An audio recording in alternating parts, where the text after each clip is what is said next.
Біле білсеңіз, қазіргі кезде елімізде отбасынан қысым көрген әйелдерге психологиялық қолдау көрсетуге арналған дағдарыс орталығы жұмыс істейді.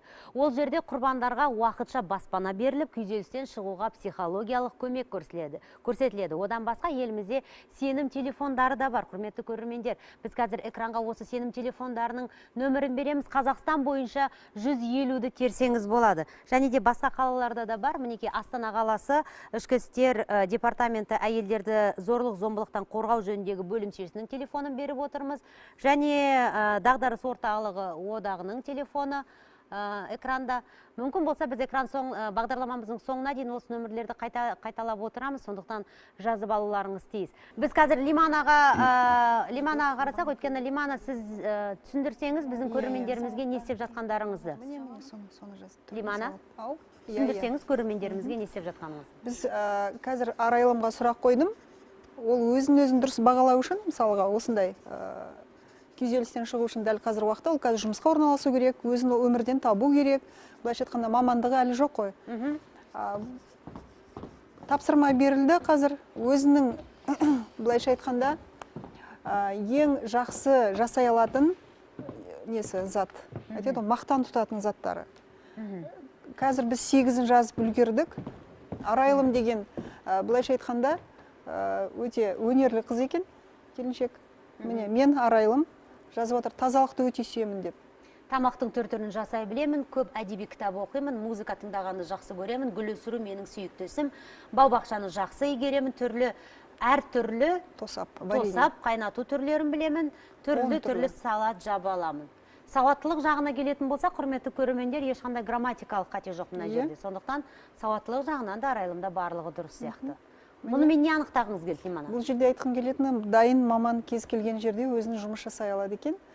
Гүл өсірсе де болады, флористкада мамандығын таңдаса болады. Асханада жұмыс жасауға болады екен. Киім тігуді де біледі, былайша айтқанда тігінші де бола алады.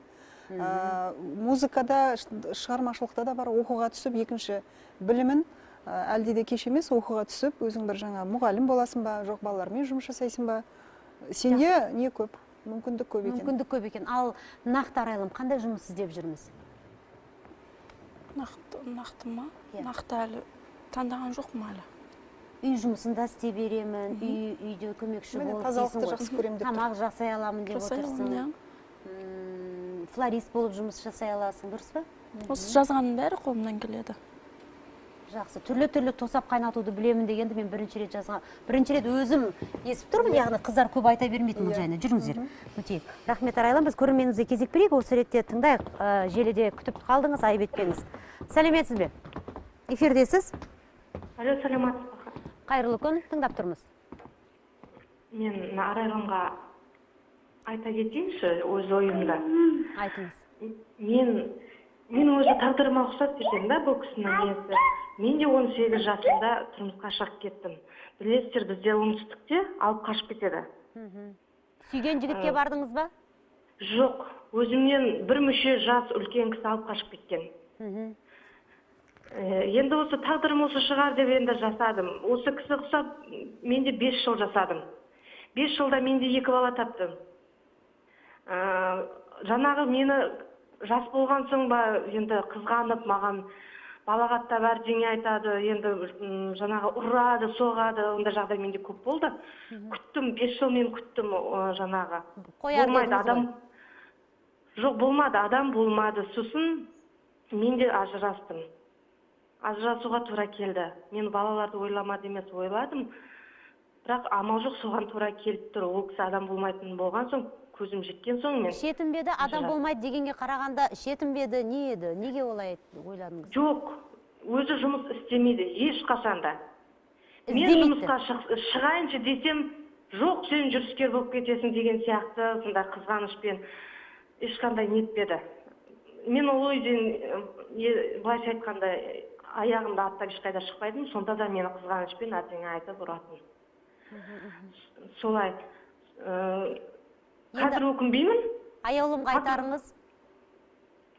аяулымға айтарым, мен ол ажырасудан қорықпас екен деймін. Мен қазір араға 2 жыл салып, мен басқаға тұрмысқа шықтым. Жақсы. Енді әркімнің өз тағдыры бар. Бақыттысыз ғой бастысы қазір. Үзіліп кеткен сияқты тыңдап тұрмыз. Келесі көрерменімізге кезек. Аяулым, енді саған көрдің ғой, түрлі кеңестер айтып жатыр көрермендеріміз. Тыңдап тұрмыз, сәлеметсіз бе? Алло, сәлеметсіз бе? Иә, қайырлы күн. Мына жерде кейіпкерге айтайын деймін, мысалы әйелдер еркектерді жақтап тұрғаным жоқ. Бірақ әйелдер енді өзіміз кейде тілімізден де тауып қоямыз. Мысалы менің күйеуімнің мінезі кішкене шамалы ұқсас екен. Мысалы күліп отырып, аяқ астынан ашуланады. Оны неге ашуланатқанын түсінбейсің. Ішімдегін тауып ал деп отырады.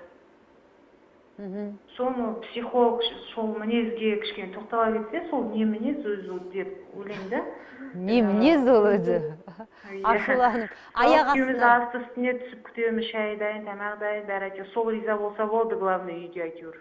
Қалған погода сол өзі нормально болады үйдегі. Енді жаңа кейіпкерге айтайын дегенім, может өз тілінен де тапқанша, мысалы біз өзіміз бірдеңе деп қырсығып жауап қайтарып қоямыз да, сосын ол кеткеннен кейін осы сөз бетке айттым ау деп. Мысалы өзімнен кінә болса, ол өзімізден. Енді еркекті кішкене алдап, кішкене мысалы ажырасқанда мен қарсымын, ажыраспай ақ қойсын, 3 бала, тем более 3 бала біреу емес. Сосын жаңа психолог сол мінезге кішкене тоқтала кетсе деп ойлаймын. Жақсы, бұл мінезге тоқталғанда бұл мінезі жөндеуге бола ма деген сұрақ қой, бұл енді көрерменіміздің сұрағы. Жөндеуге болған. Аяқ асты бүлінеді. Аяқ асты бүліну деген қолына түскен нәрсені лақтыру деген психопатичное состояние деп айтады онда. Невроздан кейінгі психопатия жаңа. Енді ол түзеуге болады, егер онымен жұмыс жасаса. Бізде көпшілігінде оны біз дерт деп қарамаймыз. Бір өкініштісі, балалар мысалға кішкене кезінен мінез қалыптасады ғой, мән бермейміз соған. Сосын балалар үйде төбелесіп, мысалға сен екі балаң сені ұрып жатқанын көріп өсті ғой. Сол бала ертең қайталайды соны. Олар үшін де мысалға іште бір қандай бір сәл бір нәрсе қиналса, ол қолына түскен нәрсені ұрып салуы мүмкін. Ол қалыпты жағдай болып көрінуі мүмкін. Әйел деген бәріне шыдау керек, қырық жанды деп бізде көп айтамыздағы, соған да құлаққа былайша айтқанда ол сіңет бізде. Қазақ әйел деген шыдау керек деп көпшілігінде ештеңе жоқ, бәріміз соны өткеміз осыдан, сен де содан өтуің керек деген секілді. Қазір басқа уақыт 21 ғасыр. Қазір ол дұрыс емес. Қазір қол көтеру, сіз жақсы айттыңыз, әркім өзінің құқығын білу керек, білімді болу керек. Былайша айтқанда айтады ғой көпшілігінде үлкен кісілер жаңа айтып отыр, басына сөз асырмау керек деп. Жоқ, сөз асырмау емес, дұрыс емес нәрсені, дұрыс емес деп уақытысында айтып отырса, егер ол өзінің кінәсінде түсініп отырса жолдасы, онда ол үйден жақсы отбасы болады, мерейлі отбасы болады. Былайша айтқанда өсиет, бәрі білімді, сондай жан-жақты балаларды өсиет, оқиды, ертең үлкен жетістіктерге жетеді. Осының барлығына кінә білімсіздік. Білімсіздікпен бізде қарабайырлық, баяғы ескіше көзқарас қалыптасқан. Мысалға, мен жаңа сұрап отырмын ғой, сен үйінде енең де таяқ жеді ма, солай айтылған жоқ па? Өйткені мен әйелдер көп келгенде осыны айтады, ештеңе жоқ, бізде солай таяқ жегенбіз. Түк емес, аз, ұр ана келіншегіңді жақсылап тұрып, ұр деп жаңа ұрғызатын әке-шешелер де бар, ондайлар да бар. Неге ол нетпеге? Мен де содан өткем, мен де енемнен таяқ ұрыс естікем, таяқ жегем, күйеуімнен таяқ жегем, сен неге соны көрмейсің деген секілді. Сондай сөздерді жиі естіп жатамыз да, осындай келіп жатқандардан. Сондықтан да кішкене әрине төмен түсу керек, ер адамның алдында қатты айғайлап сөйлеп нетуге болмайды. Оның жоғары екенін үнемі көтермелеп айтып отыру керек. Иә, әкесі, отағасы деген секілді.